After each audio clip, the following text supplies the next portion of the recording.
Good morning, everybody. This is Amanda Davis, owner and founder of Business Solutions by Design, your accounting ally.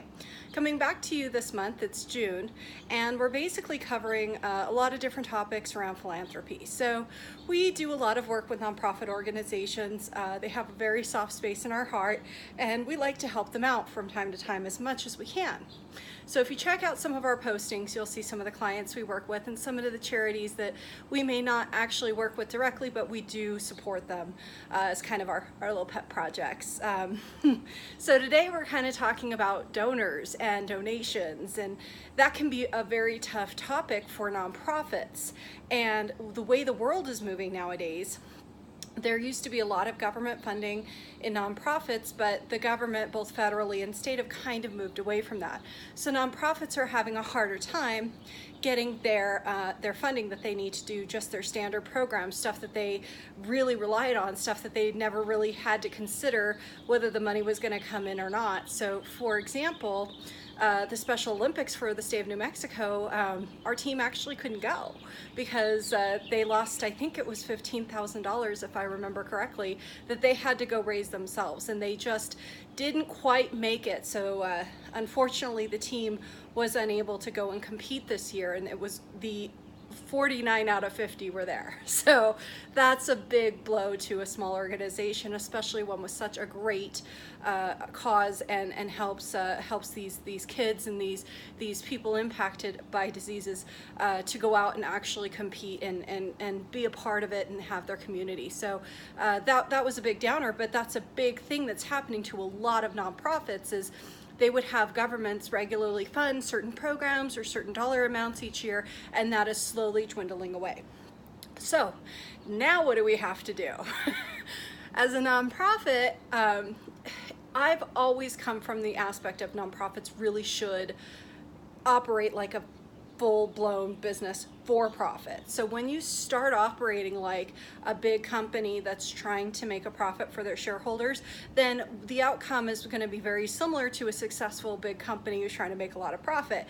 You're going to be able to raise a lot of money for your programs and for your the things that you do. If you have scholarships, if whatever social need that you're filling, whatever those programs are, you'll be able to have more money to fill those needs.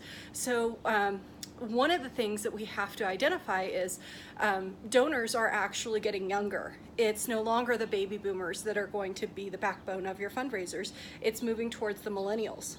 It just is. So millennials want, as we've heard, lots of different topics about them, and this is not to badmouth them, it's just know your audience. If you're going to be writing to somebody, if you're going to be giving a presentation or a speech, you want to know who you're talking to so you can effectively communicate with them. Same thing with your donors. So you need to understand who your donors are. So you may want to spend a little bit of time doing a study on who is your core donors, what do they want, so you can actually provide that information to them.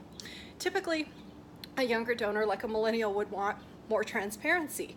They don't want to go to a gala. They don't want you to spend all of this money so that you can raise money. It's counterintuitive, and it's old. It's very old school. It's overplayed, and there's a lot of them. Every charity does it, and so you kind of get bored with going to these charity functions and going to these hotels. Like, yeah, it's kind of interesting. You get to get dressed up, but at the end of the day, like, where is your money going?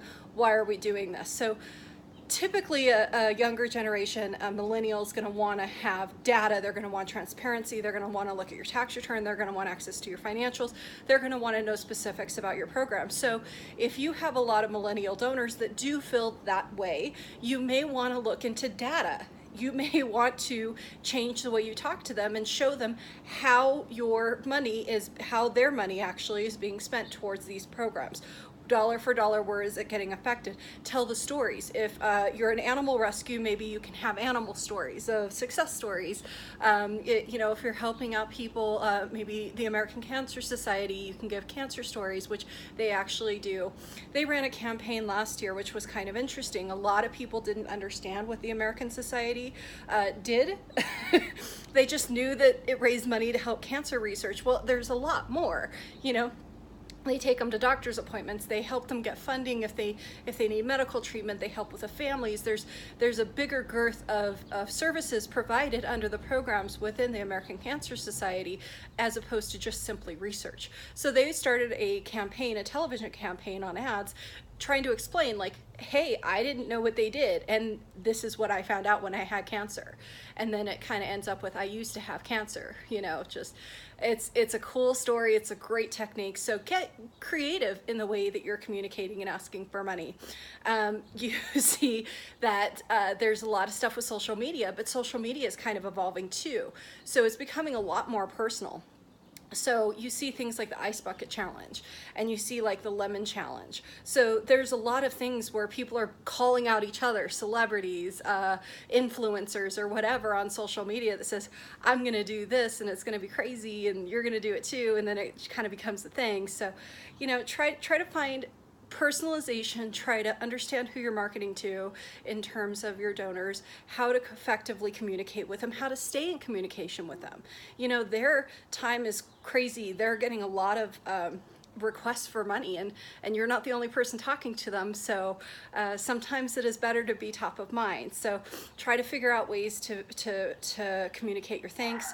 Try to understand how to explain to them what things that is happening because of their donation, and get them more involved. Pull them in, tell them the stories, have people that you're helping tell their stories to. So those are some tips that I would recommend for figuring out how to do your campaign for donations in the future. And if you're working with nonprofits, maybe you can help them come up with a cool idea that'll get really to the heart of the people listening to their message. So this is Amanda Davis with Business Solutions by Design. We are your accounting ally, and we'll be back talking to you next week.